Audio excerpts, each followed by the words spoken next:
Falta de médicos, de remédios, de equipamentos. Quem depende do Sistema Único de Saúde sempre se depara com essa situação. E o pior é que a saúde não pode esperar, né, gente? O que muita gente não sabe é que a justiça pode ajudar nessa hora. E no quadro É o Seu Direito de hoje, a gente vai discutir esse assunto. A repórter Juliana de Paula já está lá em Campinas com um especialista e vai falar com a gente agora ao vivo. Oi, Ju, tudo bem? Bom dia para vocês. Oi, Ivan, bom dia a todas acompanhando o BTV da gente. Que assunto polêmico, né?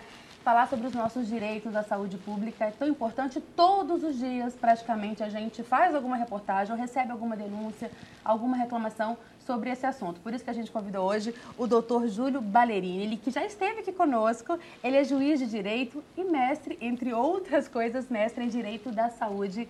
Muito bom dia, doutor. Obrigada por ter voltado aqui ao BTV da gente. Muito bom dia. Eu que agradeço ao convite, a oportunidade. É sempre um prazer estar aqui à disposição de vocês. E todo esse estudo e pesquisa dele, viu, Vanessa, resultou nesse livro aqui, ó, sobre direito e saúde. Eu brinquei com ele que é uma bíblia, né? Porque realmente essa aqui é a dissertação de mestrado dele que se transformou nesse livro e é um pouco do que tem aqui que ele vai dividir com a gente nessa manhã de hoje, nos minutos que a gente tem aqui para essa entrevista. Doutor, antes eu quero deixar aqui o nosso celular para o pessoal de casa, que você pode aproveitar para tirar sua dúvida. Aproveita ao vivo a presença aqui do doutor Júlio para tirar sua dúvida. Então manda um WhatsApp para a gente. É o 98819-8000. 98819-8000. Vamos começar então esse bate-papo. Bom, doutor, a gente sabe, pelo menos a maioria das pessoas sabem, que a saúde é um direito fundamental que está ali na nossa Constituição, direito universal, mas parece que muitas vezes o próprio governo esquece desse detalhe, porque a gente vê diariamente, como eu falei aqui, que deixa muito a desejar essa questão da saúde pública, né? Olha, o que a gente observa é o seguinte, a saúde é o que nós chamamos um direito social. Ele está no artigo 6º da Constituição. Mas, como ninguém tem vida se não tiver saúde, e a vida sim é um direito fundamental, a gente equiparou, a jurisprudência do Supremo equiparou a um direito fundamental. O que significa isso? É cláusula pétrea. Cláusula pétrea é a que não pode ser mudada nem por lei. Não se pode alterar a Constituição para tirar a proteção do direito à saúde. Nós temos dois tipos de regime do direito à saúde. O SUS, que é da Lei 8080 de 90, e o plano privado, que é o dos planos de saúde, o plano das operadoras. Elas são relações de consumo, no caso das operadoras. No SUS, o Estado ele tem a obrigação de nos atender porque nós pagamos impostos para isso. Ele é remunerado para nos atender. O que pouca gente sabe é que existe uma obrigação de todos os membros do SUS na mesma medida. Então eu posso escolher se eu vou acionar a prefeitura, o Estado ou a União. Ou eu posso acionar os três ao mesmo tempo numa única ação para garantir. Às vezes o tratamento é maior, é mais caro, então você já joga os três no mesmo processo. Seria assim, eu teoricamente teria acesso a essas três esferas para resolver o meu problema. Exato. Geralmente, a Justiça Federal, como tem um número muito pequeno de juízes e muito grande de processo, ela costuma ser mais lenta. Então, não se recomenda jogar a União nesses processos, porque iria para a Justiça Federal. Mas aí o cidadão escolhe se aciona o poder municipal ou o poder estadual. O artigo 202 da Constituição permite que você tenha escolha. Pode até jogar os dois juntos. Nós temos muitas reportagens, já que a gente já passou aqui no BTV da gente, no nosso jornalismo, que mostra a situação de famílias desesperadas porque precisam fazer um tratamento específico para um filho, um exemplo, de uma doença rara, que às vezes não há esse tratamento no Brasil, não há essa disponibilidade e eles enlouquecem, fazem vaquinhas, tem até alguns sites para adquirir esse dinheiro, pedem, fazem campanhas em redes sociais para conseguir, porque não conseguem ter o acesso a esse tratamento no exterior, por exemplo. Que a gente tem, o usuário do SUS, ele tem esse direito? O governo tem que pagar um tratamento como esse? Veja bem, a questão é a seguinte. Se o médico é a autoridade para decidir, olha, precisa do tratamento X. Bom, esse tratamento X tem no Brasil? Não, é no exterior. Se tiver no Brasil, tem que fazer no Brasil. Não tendo no Brasil, o Estado é obrigado a custear no exterior, se a pessoa não tiver condição de pagar. Tivemos já decisões, por exemplo, de uma criança que foi tratada no Texas e teve direito a levar o acompanhante. A criança e o acompanhante, o SUS teve que arcar. Há uns 4, 5 anos atrás, um grupo de 40, 47 pessoas conseguiu o tratamento de um tipo raro de glaucoma em hospitais de Cuba, tudo custeado pelo governo e por decisões que já foram proferidas pela última instância, que é o Supremo Tribunal Federal. Há um argumento que se usa que é o seguinte, olha, mas não é justo. Por quê? Porque uma pessoa só, né? Eu vou gastar 2, 3, 4 milhões com uma pessoa só e eu vou ter que ter um dinheiro menor para cuidar de todos os demais usuários do sistema. A isso se dá o nome de lógica do possível, reserva do possível, que o poder público usa nas suas defesas. O Supremo Tribunal Federal também já analisou casos nesse sentido e se concluiu no seguinte: se há, por exemplo, dinheiro para pagar propaganda institucional, propaganda oficial do governo, não há que se falar em falta de dinheiro da saúde, porque, afinal de contas, é obrigação do gestor público. Gestor significa isso, gerente. Ele tem que gerenciar as demandas para fazer aquilo ser resolvido. Boa justificativa, doutor. E eu quero convidar o senhor agora para acompanhar com a gente, você de casa também, uma reportagem que nós fizemos, com o Felipe Pereira fez, sobre também algo muito recorrente, sobre a questão de falta de medicamentos, especialmente nessa reportagem, sobre a falta de insumos para os diabéticos. É uma questão do Estado. Eles dependem, têm o direito dado pela Justiça de adquirir esses insumos, mas não tem. Então vamos acompanhar e depois a gente comenta, Perfeito. doutor? Então vamos lá, pode rodar o VT. Mais uma vez estamos na porta da farmácia de medicamentos excepcionais no bairro Ponte Preta, em Campinas. E mais uma vez encontramos pacientes que têm diabetes e não têm os insumos básicos. Na verdade, em vez de bombas e fitas de medição, papelada. Muita papelada das decisões judiciais e das coisas que não são entregues aqui. A Cibele, por exemplo, foi além. Ela montou essa tabela com tudo que não recebeu desde o começo desse ano. Um dos insumos que mais falta aqui é o catéter. E aí a jovem, que há 12 anos tem o diabetes, tem que se virar. Nós temos que utilizar por mais tempo. A gente tenta utilizar o máximo de tempo possível, até 4, 5 dias. Só que isso traz um risco de infecção para nós, além de trazer um risco também de aumentar a nossa taxa do diabetes, porque ele pode entupir, ele pode dobrar, tem uma série de problemas que podem acontecer com o catéter. A Luciana já até falou com o jornalismo da VTV em julho. Foi, a propósito, o único mês em que tudo veio certo. Desde então, ela não aguenta mais ter que fazer uma peregrinação toda vez.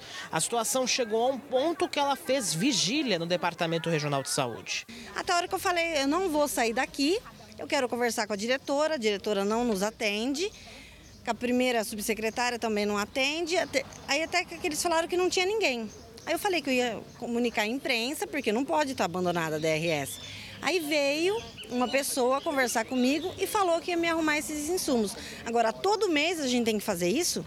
Tem que ir lá, tem que falar, tem que conversar, tem que implorar uma coisa que é direito meu, que é a ordem judicial, meu processo. Eles não podem descumprir uma ordem judicial. No meu caso, eu vim buscar aqui, 18/9, faltou um item. Quando eu voltei aqui, 9/10, quase 2 semanas, eu catei esse que estava faltando. Quando foi dia 16/10 que eu tinha que voltar para pegar do próximo mês, tiraram esse que eu catei depois, alegando que eles não entregam retroativo. Só que não é retroativo, é referente ao mês que passou que faltou. Bom, gente, a Cibele está saindo nesse momento da farmácia de medicamentos excepcionais aqui. Vamos ver se ela conseguiu alguma coisa. E aí, Cibele? Não vim hoje para ver se o catéter, que já estava em atraso, que eu vim buscar na semana que vem, na semana passada, chegou, não chegou. E pedi uma declaração de comparecimento que eu tô vindo, que eu tô tentando pegar, que eu tô comparecendo e, no entanto, não tenho medicamento. Vou mostrar aqui então, olha só. Hoje é 16 de novembro, tá aqui, ó. A Cibele veio no período das 9 às 10 horas, não conseguiu pegar o catéter e agora vai ter que improvisar de novo, né? continuar, né, usando por mais tempo que o indicado, para eu conseguir sobreviver aí até chegar ao catéter. O grupo já até fez um protesto na porta da DRS pedindo uma solução para tudo isso. Agora, sabe o que é o pior? A Vera conta qual foi a resposta dada naquela época. Eles não tinham recurso para comprar os medicamentos e insumos. Inclusive, uma ocasião, eu fiz um requerimento pedindo uma explicação e eu tenho isso por escrito. Difícil para a gente, porque a gente entrou com a ação, porque a gente não tem condição, né, de comprar e a gente não pode contar com o cumprimento da ordem judicial, aí fica complicado para a gente, né? E a Miriam, que depende dos insumos para o filho, está revoltada com todo esse descaso. Em 8 meses, você não conseguir mais do que 2 kits para usar? Ele é menor, está na fase da adolescência, quer dizer, com a diabetes descontrolada, com o direito, sem ser cumprido. É complicado, né? Situação complicada, viu? A gente vê isso todo santo dia. Mas fomos atrás da resposta do governo do estado. Foi difícil a resposta chegar, mas chegou. E quem conta pra gente o que o governo respondeu aí, que resposta, que solução para essas famílias, é o repórter Felipe Pereira. Fê, o que o estado conta dessa vez? Tem notícia boa? Não, né, Ju? Bom dia para você e bom dia para o doutor Júlio. Notícia boa nunca tem. Aliás, vai demorar muito para chegar uma notícia boa envolvendo essa situação dos diabéticos, né? E quem precisa dos insumos da insulina, enfim, também dos outros equipamentos que são utilizados nesse caso. Como você bem falou, Ju, a resposta demorou muito tempo para chegar. Quase não chegou para esse VTV da gente, mas chegou. A Secretaria de Saúde do Estado afirma que tem alguns problemas envolvidos aí no pagamento, na verdade, do pedido justamente dos medicamentos, que tem a Lei Geral de Licitações, aquela burocracia toda que a gente está bastante acostumado a acompanhar. Diz que no caso da Luciana, ela retirou todos os itens da lista em outubro. Nós estamos em que mês mesmo? Novembro, né? Em novembro ela não retirou quase nenhum item da lista porque não tinha. Outubro é água passada. Para outubro ela precisava daquilo lá para o mês e para o resto do mês e para o resto do ano. E os itens que ela não tirou no outro mês. Já com relação ao caso da Vera e da Cibele, a Secretaria de Saúde do Estado afirma que entrou com um processo de celeridade na compra desses insumos. Celeridade é uma palavra muito bonita para tentar dizer que está tentando comprar o mais rápido possível. Só que celeridade no serviço público e também envolvendo o gestor público também significa o seguinte: vai demorar. Não vai ser hoje, não vai ser amanhã, se Deus quiser ano que vem. E olhe lá. Porque ainda existe esse risco de nem no ano que vem chegar todos esses insumos que eles precisam. A Secretaria argumenta também que o Departamento Regional de Saúde, a DRS, faz reuniões com todos esses pacientes para tentar garantir ali um atendimento. O problema é que também não adianta nada. Reunião, gente, não traz uma fita de medição, reunião não traz uma bomba de insulina, reunião não traz nada, reunião é só papo. É só papo furado para variar, como sempre, né?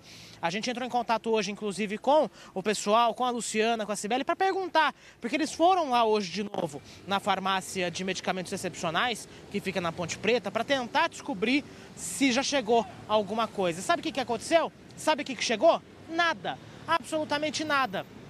E pelo jeito vai demorar muito tempo para chegar ainda.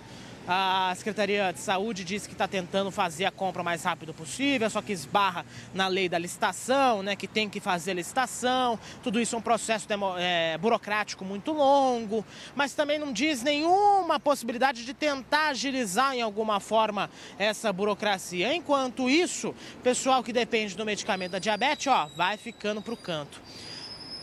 Queria lembrar uma coisa importante. Todos os pacientes que nós mostramos nessa reportagem e todos os outros que nós já entrevistamos aqui no VTV da gente sobre a questão de insumos de diabéticos têm ações judiciais ganhas para conseguir os medicamentos e nem assim têm acesso aos insumos. Por isso eu pergunto ao doutor Júlio, o Estado não teria que ser punido por não cumprir uma decisão judicial? E eu emendo outra pergunta, o que o povo pode fazer com relação a isso?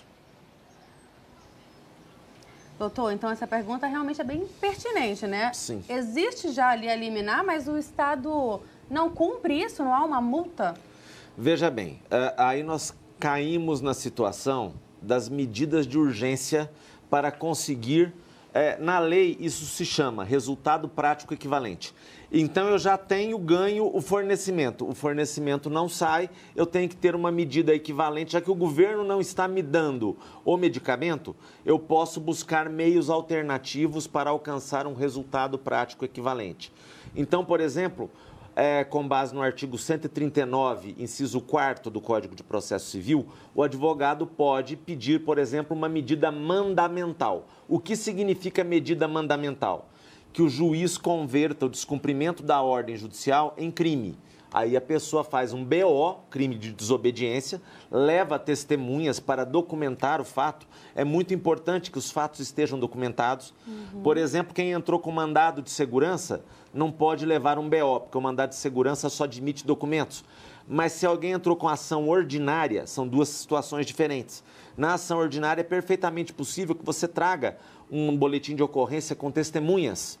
Então, para documentar o fato. Uhum. Faça o boletim de ocorrência, comprove que aquilo está faltando. Não é favor, não é esmola, é direito. Está na Lei 11.437. Além de tentar a conversão em crime de desobediência, há o que nós chamamos caráter coercitivo também nesse artigo 139.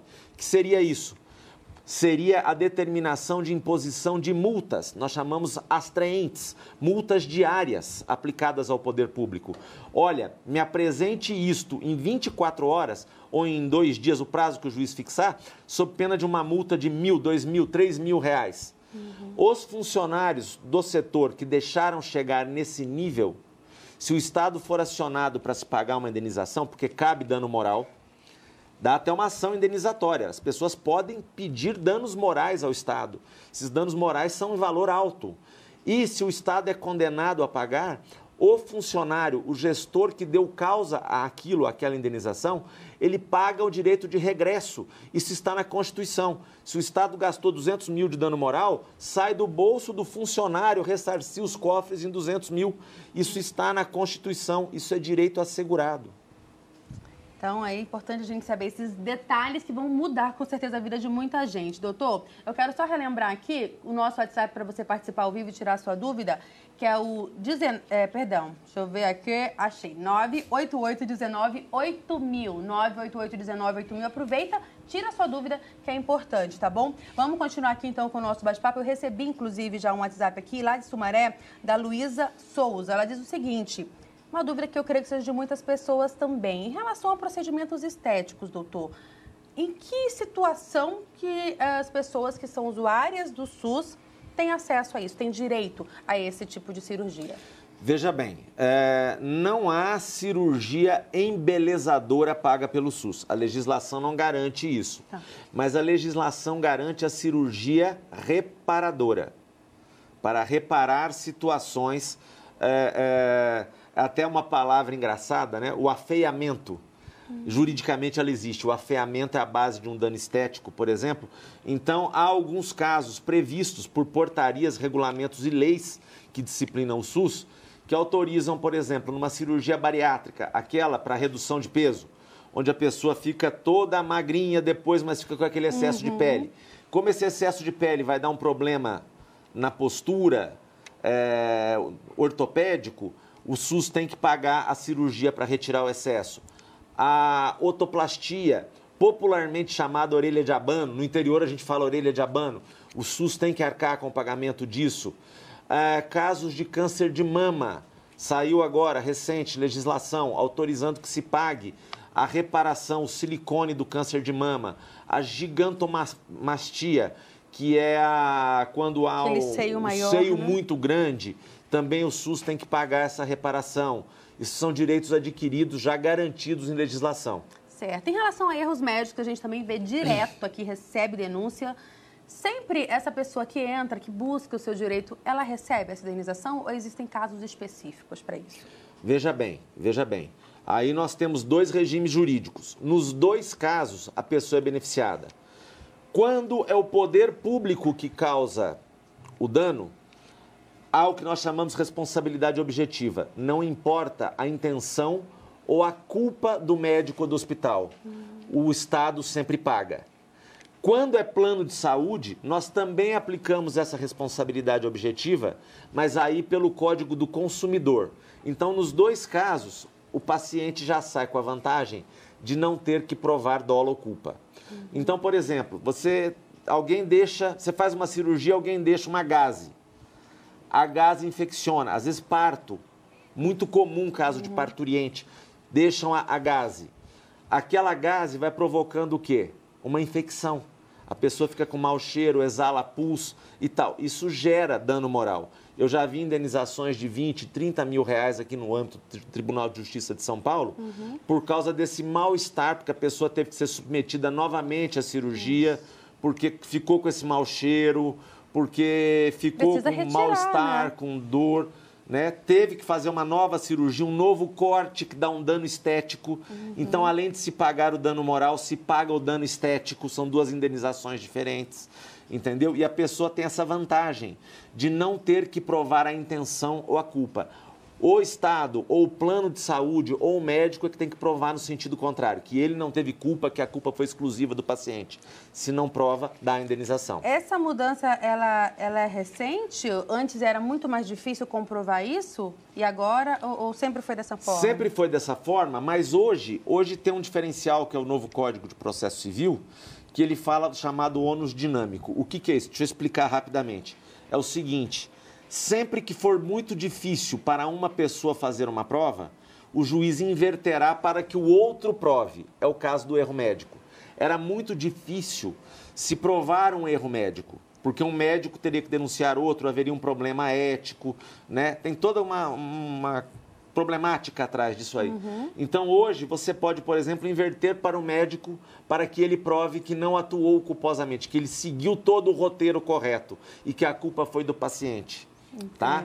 Entendeu? Então tem essa situação diferencial aí. Recebemos uma outra pergunta também pelo nosso WhatsApp, Simone Regina aqui de Campinas. Ela, por conta da diabetes, teve um problema, teve que amputar uma das pernas e precisa tanto de prótese quanto de uma cadeira de rodas. Qual é o procedimento, doutor? O que ela faz para conseguir isso? Porque ela diz aqui na mensagem que é muito difícil ter acesso a isso. Qual que é o passo a passo? Todo mundo que precisa tem direito a isso? Sim, basicamente, o que o Estado tutela? As pessoas que não têm condição de pagar. Porque senão chega alguém de um bairro nobre, eu quero uma cadeira de roda. Não, você tem condição de pagar. Mas a pessoa que é beneficiária, há um conceito legal de baixa renda, que é a renda familiar até 5 salários mínimos, somando todas as rendas da família. Abaixo de 5 salários mínimos é baixa renda. Isso pelo menos para efeito de outras situações legais que nós podemos trazer por analogia. E esta pessoa, ela comprova então que ela não tem recursos para pagar, ela tem que buscar um advogado. O caminho é a advocacia. Se ela não pode pagar um advogado, ela procura a defensoria. Esse é sempre o caminho, né? Sempre o caminho. Agiliza. Porque se você for tentar isso administrativamente, o Estado vai demorar anos para te responder. Então você vai, procura, consulta um advogado se você tiver condição. Se você não tiver, você vai na defensoria, a defensoria tem que indicar alguém para o seu caso. Você vai fazer a comprovação do seu quadro clínico, né? E o Estado vai ter que custear aquilo, porque afinal de contas, o Estatuto da Pessoa com Deficiência garante essa acessibilidade a próteses, essa acessibilidade à cadeira de rodas, por exemplo. Ela tem esse direito legal de obter isso por conta do poder público. Doutor, são tantas perguntas que estão chegando e que a gente já tinha para fazer, mas o tempo já foi. Conversamos já bastante. Eu convido o senhor a voltar aqui para a gente falar mais sobre esse assunto. Olha, eu agradeço e sempre que for convidado, estou à disposição. Um bom dia a todos. Muito obrigada. Doutor Júlio Ballerini, que falou tanto, tirou tantas dúvidas da gente hoje nessa manhã. Van, quanta coisa, hein? Quanta coisa ainda para ser conversada. A gente volta com você aí no estúdio. Pois é um assunto muito polêmico mesmo, né, Ju? E que todo mundo passa por esse problema. A gente traz novamente, então, o doutor Júlio para voltar a responder as nossas dúvidas, né? Obrigada, viu, Ju, pela entrevista. Até já.